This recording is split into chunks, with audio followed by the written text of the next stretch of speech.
Today I'm going to do a robotic bilateral inguinal hernia repair. And it's for someone with abdominal wall defect that we're going to put a mesh in it with a keyhole surgery.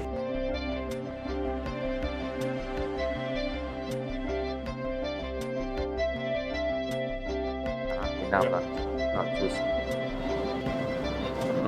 further up this side.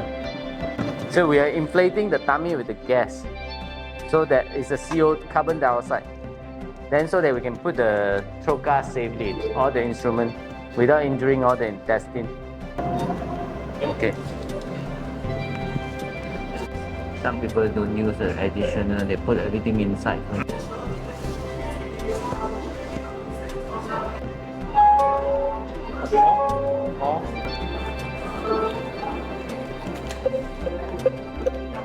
Complete. Stop the remaining arm. This is upside down. No? Okay, you put the camera up the side, and then this is flip up, down. How many times?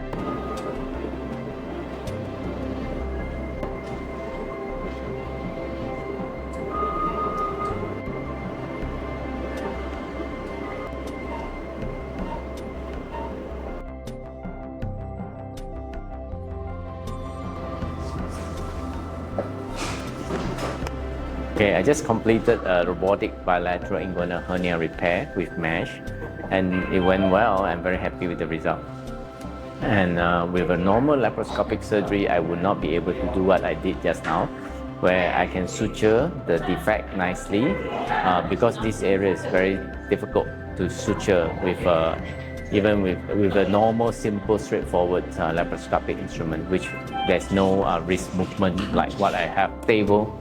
And it really and also enhance my vision because it provides me a 3D visualization, so I can do much detailed dissection and repair.